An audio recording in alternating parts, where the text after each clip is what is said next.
नमस्ते, आज मी बनवणार आहे शेपूची भाजी। चला तर आता सुरू करूया। ही भाजी मी साफ करून घेतलेली आहे। आता याला स्वच्छ पाण्याने धुवून मी कट करून घेणार आहे। याला धुवून घेतलेलं आहे 2 वेळेस। आता असे कट करून घ्यायचं आहे, थोडी थोडी घेऊन।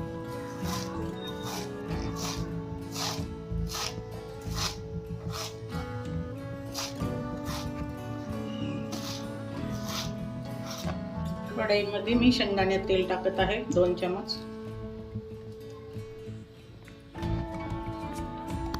अर्धा चमच जिरा टाकायचा आहे। कट केलेला कांदा टाकून घ्यायचा आहे।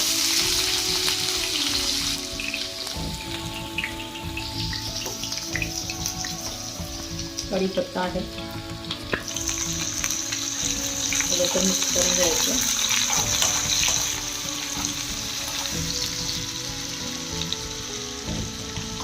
कलर आलेला आहे, त्यामध्ये आता टमाटर टाकायचं आहे।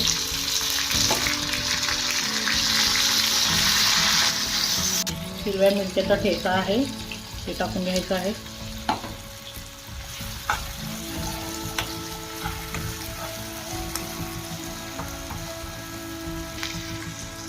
एक चमच नमक, अर्धा चमच हळद,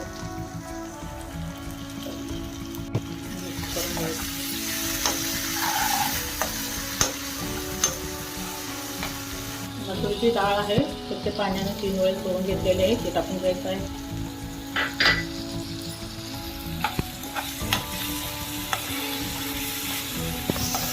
शेपूची भाजी कट केलेली,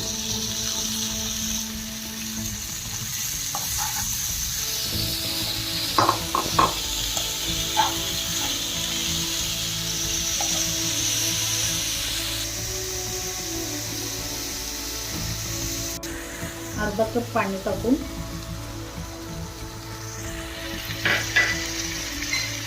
थोडंसं मिक्स करून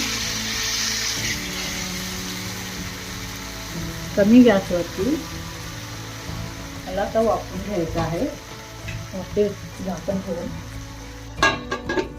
याला 5 मिनिट आता वाफवून घ्यायचं आहे। हे झालेले आहेत आपली, आता भाजी रेडी आहे।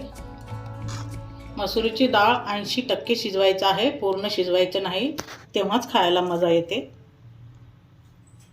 अशा प्रकारे आपली शेपूची भाजी रेडी आहे। एक वेळेस तुम्ही नक्कीच करून पहा। आवडले असेल तर लाईक करा, शेअर करा, कमेंट करा।